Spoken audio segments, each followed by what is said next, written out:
This is Steven Diego, and you're now tuned in to Breaking Down the Breakdown. On today's episode, I am going to talk about near-death experiences, especially one of mine. Hello, everyone. It is really nice to be back. It's so funny because the last episode I said that wasn't going to be the last episode of the season, but then shit just kind of hit the fan and it had to be the last episode of the season. Oh my goodness.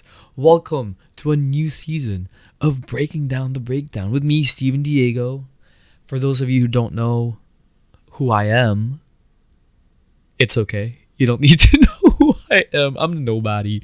I'm just some regular dude from Toronto who had a breakdown, a mental breakdown, and I realized just how unkind this world is towards people who are in the midst of a mental health crisis, I would say, especially in Toronto, especially, retainers, y'all, nothing ever changes, especially for those of us who grew up in a society where it's pretty much a joke.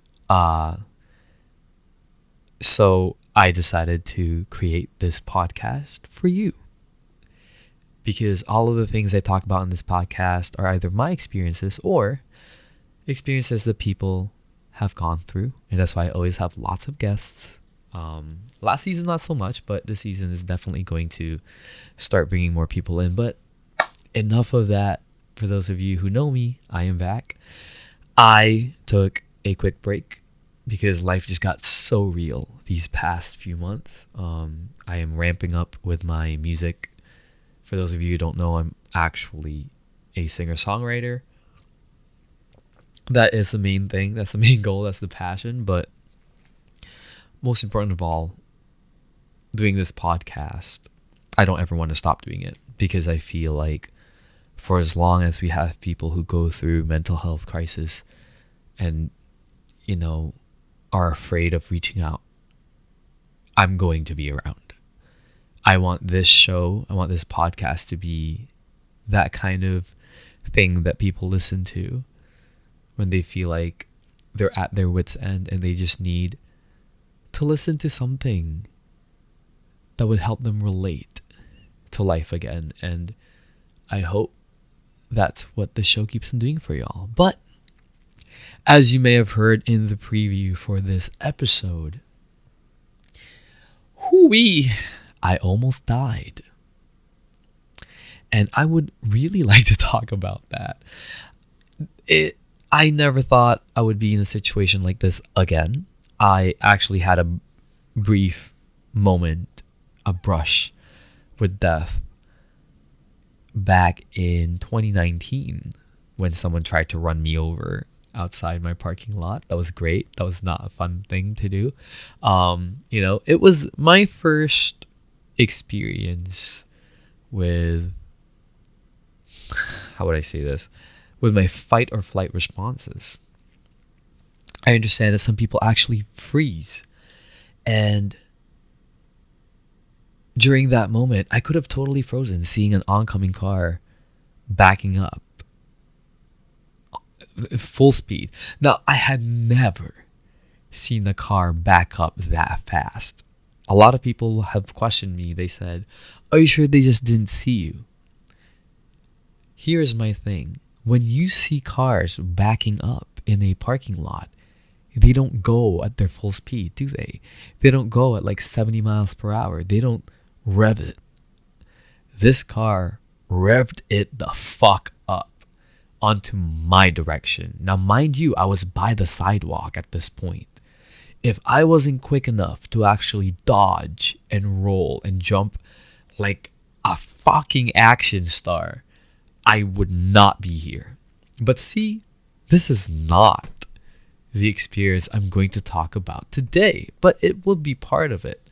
The fact that this has happened twice already, twice meaning my brush with death, oh my goodness, it's the universe teaching me something, innit? So a few months ago, actually a month and a half ago, I was having pho at home. It was old. It was 2 days old. I heated up. I was just enjoying it. And the problem with me is I'm a fast eater, right? Like my my grandpa would always say to me before, like, I eat like a soldier. Like, I just inhale food. I just love food so much. And it really doesn't help that I was eating noodles and it had tripe.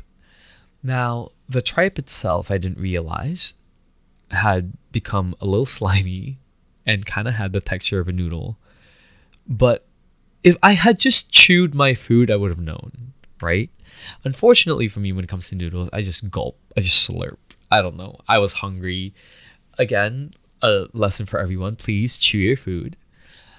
I had the unenviable experience of swallowing beef tripe whole, thinking it was noodles, and only realizing it wasn't noodles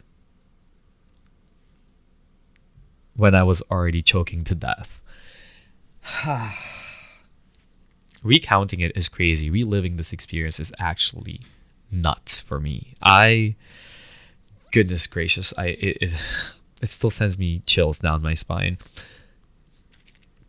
I started choking, of course, and I couldn't cough it out. And it was in that moment I realized I was in trouble. I tried to get it out with my fingers at first, and it was way too slippery. I couldn't get a grip. I couldn't get a hold on it. For a split second, I kind of panicked because I knew that if I didn't get this tripe out, I would be gone. I already started getting weak. I already started feeling like I was about to pass out. And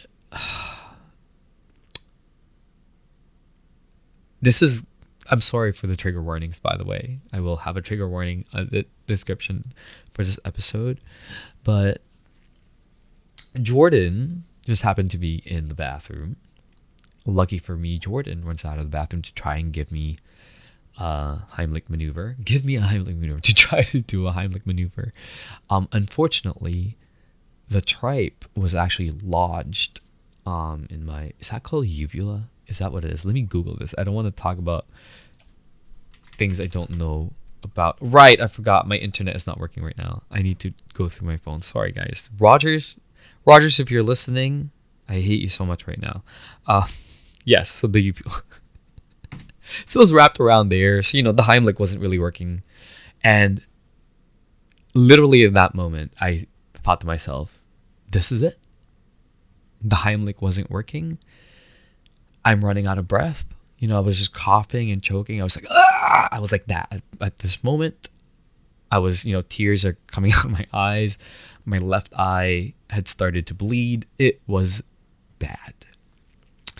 And I remember being in that situation, and I said to myself, ain't no motherfucking way I'm going out of this world like this. And I just shoved my fingers down my throat, and I kept pulling whatever I could pull in the hopes that that tripe, no matter how slippery it was, would be pulled out. And by the grace of God, and if you don't believe in God, by the grace of the universe, I managed to get it out. And I always tell this story. I tell them, picture like Texas Chainsaw Massacre. Picture any final girl in a horror movie, bloodied and beaten, but they are alive and they had escaped death. It was a moment I will never forget. Tears just falling out of my eyes while I'm laughing hysterically. Somebody had said it. I think it might have been my friend Curtis. Shout out to Curtis. It was the most Chad thing I had ever heard anyone do. And I have to agree. Shout out to Jordan.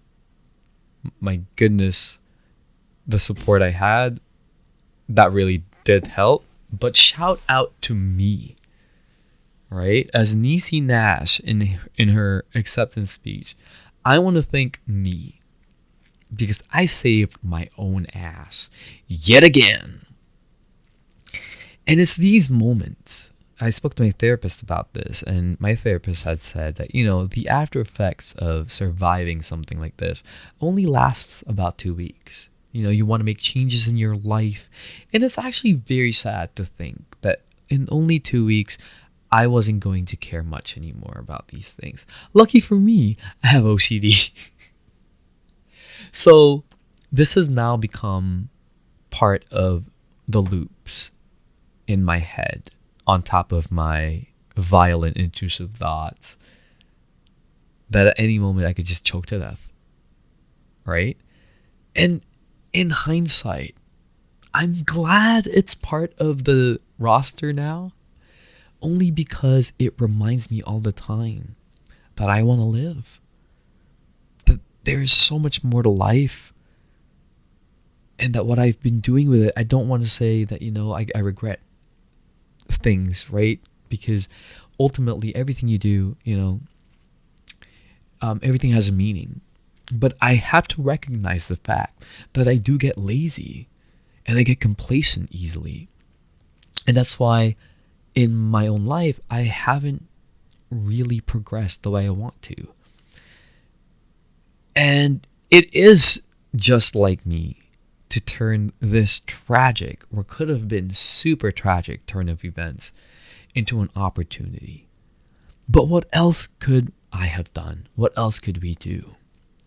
I wanted to share this story because, as a season opener, for those of you who are still around, this is like is this my 6th season or 7th season? I don't even know, but after how many seasons y'all are still here? And if y'all are still listening and you have a similar experience, doesn't have to be choking, just near-death experiences, I want you to come out of the woodworks and share with me how it changed your life, how it affected your way of thinking, or if it's true that it only affected it for 2-3 weeks and you're just back to your regular schedule. I can only imagine.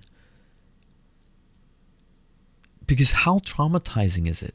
And if that were the case, why is it that certain traumas that never really posed, as something as life-threatening as this, is something that our brains hold on to, that we can't seem to forget? Yet something this life-changing, this life-threatening, is something that we can just sweep under the rug. And that's actually what I've been thinking about. I have traumas from my childhood being yelled at, right? I have traumas for failing things. And I can't seem to do X, Y, and Z because I'm afraid I'm going to fail again.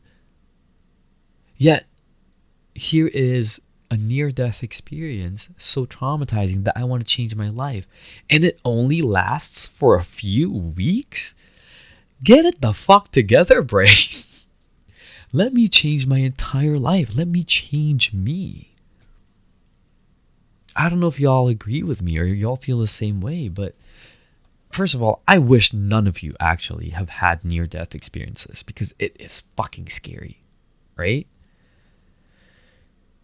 It's true when they say your life flashes before your eyes, but not in the way that you would think. You think there would be a montage of, happy memories. Oh, I lived this and I'm going to miss this. No, the flash that happens before your eyes is how you'll never be able to rectify certain things anymore. That you might have lived a life full of regret. And this is how you're going to go out, and you know it. You know your life is about to end, and you haven't done this and that and this and that and this and that. And you're standing there like, fuck, if I could only have a second shot at life. It's a very traumatizing experience, yet only 2 weeks. The after effects only last for 2 weeks. I actually think it's kind of bullshit. I do know people who have had these experiences and have not turned their lives around. And that's where I'm basing this off of. It's not just me. I have seen it where I know somebody who almost died and they don't give a fuck about life right now. No offense to y'all. They don't listen to my podcast, and that's good. That's fine. But no offense to them, but this is what you did with your second chance at life. Absolutely nothing. But we can't fault them for that. Because at the very root of it, we don't know how their brains are wired. Much like me. The only reason I'm able to actually turn this into something positive or something beneficial for me is because I have OCD, right? It doesn't let me forget. It's been a month and it's still fresh in my head. It's the same way with love for me. When I love somebody, when I fall in love with someone, when I like someone, I actually like them the same way that I liked them when I first met them. The emotions evolve further, yes. The meaning gets deeper, yes. But the honeymoon phase I never get out of. They will always make me swoon, whether it's been a month, a year, 5 years. I still feel the same way. Some people like that. Unfortunately for me, my partners, they can't handle that. Because they have changed. And it's hard to live with. Being like that all the time and having OCD. But anyways, back to the near-death stuff, right? I'm actually genuinely curious to see how people handled it. If they did come out as a different person, or if they just said, fuck, glad I'm alive, let's just move on. Because in some ways I can see that happening. Acting like that never happened and moving on and continuing your life is also, I think, could also be a positive reaction to it. Because yes, your life might have almost ended, but that's just in the past, right? It's just a part of your memory. You don't have to really change much. And I guess that's how some people see it. So maybe I did kind of answer my own question, but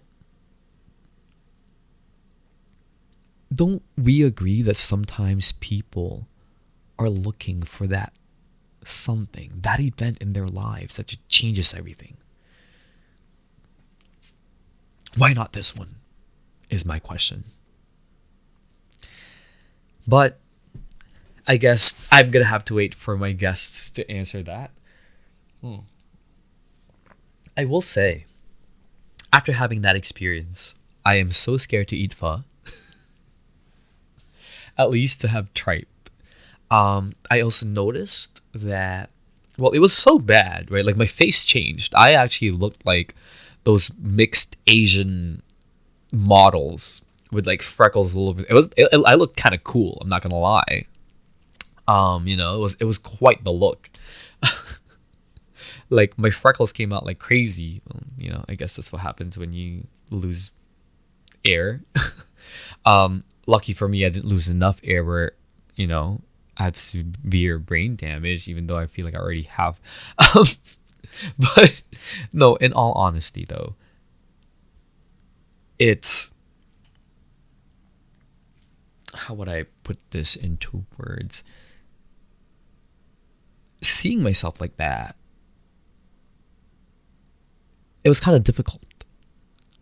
Not because I didn't like how I looked. It's because it just goes to show just how much trauma I have put my body in. And I'm actually reminded of it.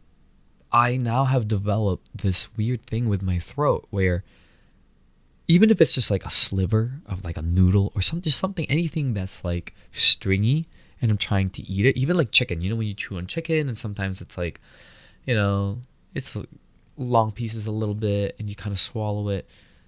My throat, the moment it feels like it's a little long, I feel like it's closing in. I feel like I have to cough everything out. It's wild. And I do feel like I need to see a therapist for that. Because I know for a fact I'm fine, yet my body says no. right? Just another effect, right? That the choking had brought to me, right? Aside from the whole mental aspect of it. Now my body is reacting differently to the things that I eat. Still haven't lost weight, but I wish I could have. But it's a very unique experience, I would say. It also taught me, like what I said in the beginning, about fight or flight responses. And it's so heartbreaking for me to finally understand why people in these situations end up perishing. Instead of fighting, they freeze or they flee. Ever see movies where somebody's choking and they're just, for those of you who are not watching, I'm like putting my hand on my neck and they're just kind of like, ugh, ugh, or flagging people down to get help. And, they end up choking to death because they don't know how to help themselves. It's moments like that. And I'm not trying to rub it in that I'm a survivor. It's not about that. It's, I wish there was a way we can teach people to change their fight or flight response to fight every time that it has something to do with their lives being threatened, right? I wish there was a way we can teach people how to save themselves, how to fight for themselves, right? But that's mental health for you. That's really hard to teach. But realizing, and because I'm one of those people who, when I watch movies, right, or shows, or there's a person that's, oh my God, there's an oncoming car, just jump to the left, or jump to the right. Like they end up staying in front of that car and it's like, beam of light, and they're just like hands up in the air, like, ah, and it's like, yeah, 6 seconds to get out of the way, lady. No. I realized, no. Yes, theoretically you do. But the way you react, the way your body reacts, the reaction time, you're in shock. Your brain takes a lot to process that shock. And some people don't have 6 seconds to react to something so shocking. And before you know it, bam, they get hit. It's the same way with people when they choke. It's easy to say, well, you can just grab a chair and just Heimlich yourself. First of all, people don't even know how to do that. I didn't even know how to do that until after I had choked and someone told me. Right? Second of all, people's first reactions usually when they are in trouble and there's people around them is, please get help. Earlier today, I was at dinner with one of my best friends, and when I told her the story, she was like, so did you call 911? And in my head, it's like, how the fuck can I call 911? I'm choking to death. I was too busy solving my own problem by trying to, take out that fucking thing choking me. But I realized, because some people, at the sign of trouble, that's the first thing they'll do. Dial 911 and be on the phone and be like, ugh, not realizing they don't have time for that. They are in immediate, clear, and present danger, right? But it takes a while to admit to yourself that if I don't solve whatever this is, I will be dead in the next, let's say, 120 minutes. It's like a Saw game, right? For those of you who have seen that movie, right? That's what it feels like. You have 60 seconds to fix this or you die. And you're just there, timer on. You're running out of breath. You're choking. And I was here on this chair right now. Got up, cough, cough, cough, nothing. That made it worse. It wrapped around even more. Tried to take it out. Too slimy. Can't. I opened the door to try and get Jordan's attention. Jordan runs out. tries to get it out of my mouth. I kept biting him, tried to Heimlich me, nothing was coming out. I had maybe 10 seconds left to live. I was starting to turn purple. I was starting to get weak. And it's like a Call of Duty. Last stand, right? You had to do what you had to do to survive. And I wish, first of all, I wish none of you ever experienced this, but I wish that if y'all ever face a similar situation, I wish y'all can understand that you have the ability to save yourselves. You have the power, y'all. I keep saying y'all today. You have the power. Some people, they believe that they were fated, that that's it, that they were meant to die that day. This is your life. For as long as you have control over things, do your best. There are outside factors you can control, right? For that, that's when I say, okay, you know, if you're religious, a prayer would be nice. If you're not religious, a prayer would be nice. You never know. Miracles could happen, right? That's just the way this world is designed, to be honest. And I've seen it. I think it's miraculous that I was able to grab that slimy piece of tripe. Truly, but I already tried earlier. And I just didn't want to give up. Don't ever give up. Don't give up on yourselves, y'all. If there's one thing this experience taught me, aside from, the fact that I'm pretty much a badass, is I don't want to die. In some ways, it's helped my OCD. From altering between suicidal ideations and murder. It's just murder now. Great. No, but even that, it actually really taught me just how precious life is. And for those of us with harm OCD, I will say this. Speaking from one person who has to live with it their entire lives to another, what my experience taught me confirmed what we already knew. That we don't want to hurt anyone. We don't want to take anybody's lives, especially not our own. Because I know sometimes in our episodes, when it's a really, really bad scenario in our heads, and it feels like, oh my God, like anxiety inducing, and you're having a panic attack. After the attack subsides, the first thing we think about is, if I just go and off myself, no one would get hurt.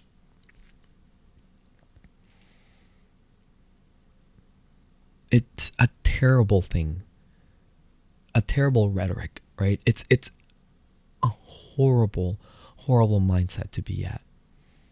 Because we have to value our own lives as well. We can change how people perceive people like us, and we can change how we see ourselves. We can use this as a tool to really understand why we got picked by the universe to have something like this. That's the one thing I learned about almost dying, is that I don't want to die, and I don't want people to die. I don't. It's a terrible and lonely feeling when you feel your life slowly slipping out of your own hands. It's terrifying. And so, you know what? It just motivates me to want to help people even more. And I hope by hearing this story, it does the same for y'all. I hope y'all don't ever have to experience what I experienced. Just take it from me. But we are running out of time. I just want to say thank you. And I hope that this first episode into the season truly has helped a lot of y'all. It's kind of a weird topic to start off on, but I know a lot of us have had experiences like these, maybe not the choking per se, but where you almost, that could have been you. And I want you to remember that moment. And I want you to remember what you said to yourself, how you're going to improve your lives and help others. Because I know that's usually the case. This has been Steven Diego. This is Breaking Down the Breakdown. I will be back next week with a new episode. I'm excited for this season because Chelsea is going to be on this. My amazing friend from Korea. She was supposed to film an episode here, but, we just got so busy. But I'm excited for that. I hope you all stay tuned. And thank you again for all the support. And you can email me, breakingdownthebreakdown at outlook.com. My Instagram, Breaking Down the Breakdown Pod. I think that's what it's called. I forgot my socials already. It will be in the episode description. Thank you so much again. I'll see you all later. Have a good night. Well, it's nighttime here, but have a good night. Have a good day. Good afternoon, wherever you're listening to. And remember, always be compassionate. Always be compassionate. Always be compassionate. My goodness. I'm sorry. I had 2 shots of tequila earlier. Not enough to get me buzzed, but, clearly enough to kind of mess with my English. But I love you all. Be kind. Always. You never know what the other person is going through. See you guys. Bye.